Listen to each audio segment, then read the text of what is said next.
말씀대로 믿고 살고 누리는 올데이 큐티 배명 목사입니다. 오늘 큐티 본문은 예레미야 32장 36절에서 44절 말씀입니다. 오늘 큐티는 영원한 언약을 세우리라 라는 제목으로 희망의 약속에 관한 묵상입니다. 말씀 질문입니다. 왜 재앙에 못지않는 모든 복을 내리신다고 하실까요? 하나님께서 예루살렘 성을 대적들에게 넘기셨습니다.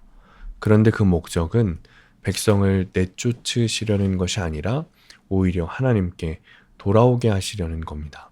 37절입니다. 보라, 내가 노여움과 분함과 큰 분노로 그들을 쫓아 보내었던 모든 지방에서 그들을 모아들여 이곳으로 돌아오게 하여 안전히 살게 할 것이라. 칼과 기근과 전염병의 재앙은 백성을 향한 하나님의 미움과 분노의 표출이 아닙니다. 깊은 사랑의 표현입니다. 우리에게 일어난 사건만 본다면 답이 나오지 않습니다.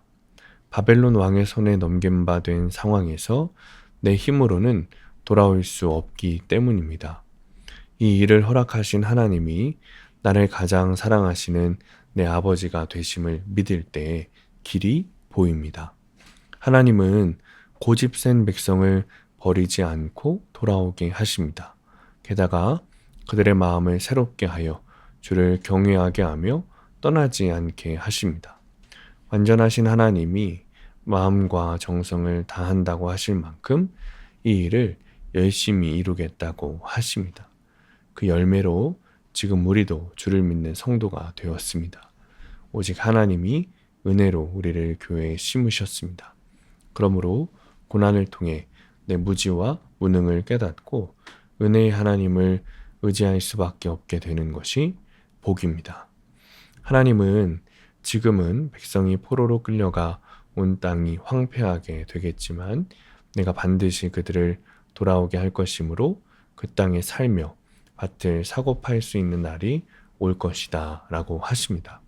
42절 말씀을 보면 여호와께서 이와 같이 말씀하시니라 내가 이 백성에게 이 큰 재앙을 내린 것 같이 허락한 모든 복을 그들에게 내리리라 하십니다. 하나님의 백성에게는 큰 재앙이 끝이 아닙니다. 하나님이 책임지시고 그들에게 약속하신 모든 복을 내려주십니다. 어떤 재앙 같은 상황에 있더라도 주의 말씀대로 행한 한 가지가 있다면 그것이 곧 내 본향 천국을 나타내는 표징이 되는 것입니다. 적용 질문입니다. 내가 돌아가야 할 영적인 자리는 어디입니까? 두 번째, 하나님이 내 세상 가치관을 뽑아내려고 내리신 재앙 같은 사건은 무엇입니까? 오늘의 원포인트, 내 삶의 예루살렘으로 돌아와야 합니다. 주님은 사건 가운데 말씀하십니다. 우리에게 징계를 내리시는 것은 하나님의 품으로 돌아오라는 주님의 사인입니다. 그것을 통해 우리는 죄를 깨닫고 주님의 성전인 예루살렘으로 돌아오게 될 것입니다. 오늘도 주님이 주신 환경 속에서 주님을 바라보시기 바랍니다. 말씀으로 오늘 주신 사건을 해석하시기 바랍니다. 그 끝은 분명히 은혜일 것입니다. 주님 품 안에 거하는 평안을 누리게 되시기를 축복합니다. 기도하겠습니다. 주님, 사건 가운데 저를 구원으로 부르시는 하나님의 사랑을 믿습니다. 주님, 모든 상황 속에서 나를 부르시고 죄를 깨닫게 하시며 주님 안에서 살아가도록 인도하시는 주님의 인도하심을 받게 하여 주옵소서. 그래서 내 삶의 예루살렘 성, 하나님의 품으로 돌아오게 하여 주옵소서. 예수님의 이름으로 기도합니다. 아멘. 오늘 큐티 말씀을 적용한 한 성도님의 큐티 묵상 간증입니다. 제가 운영하던 회사의 부도로 저희 가족은 뿔뿔이 흩어져 지냈습니다. 그러다 제가 지인이 경영하는 중소기업에 취직한 뒤로 저희 가족은 다시 한 집에 모여 살게 되었습니다. 하지만 얼마 못 가 저는 부도난 회사 문제로 기소되었습니다. 바벨론 왕의 손에 곧 넘겨질 예루살렘 성처럼 저는 결과를 기다리며 두려운 시간을 보냈습니다. 주님의 은혜로 징역 8개월에 집행유예 2년, 120시간 사회봉사 명령을 선고받았습니다. 이후 저는 요양병원에서 봉사하면서 나 자신을 우상 삼고 약자를 무시하던 모습을 돌아보게 되었습니다. 내 죄가 인정되자 주님이 저희 부부를 다시 하나님의 백성으로 삼아주시고 안전히 살게 하심에 감사했습니다. 그러나 저는 연구소장으로 일하면서 생활이 안정되자 차지도 뜨겁지도 않은 신앙생활을 했습니다. 그러던 어느 날 갑자기 연구소장 자리를 내려놓게 되는 사건이 찾아왔습니다. 일선에서 물러나 촉탁계약직이 되는 수치를 겪자 억울하고 원통했습니다. 그래서 내가 없으면 연구에 실패할 테니 회사를 그만둘까 하는 악한 마음도 품었습니다. 이후 말씀을 묵상하면서 하나님이 제게 이 사건을 주신 이유를 생각해 보았습니다.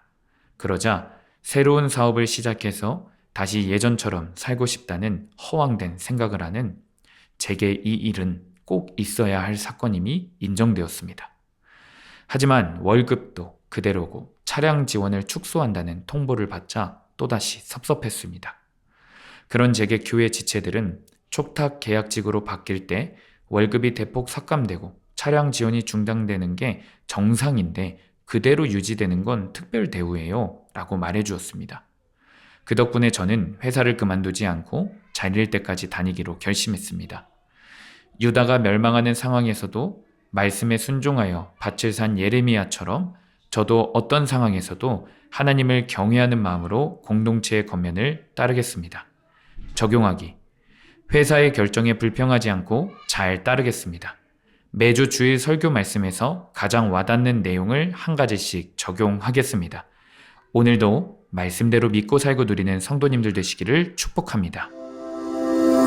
큐티와 신앙생활에 도움을 받기 원하시는 분은 네이버에서 수암감리교회를 검색하시거나 유튜브에서 수암감리교회를 검색하시면 도움받을 수 있습니다.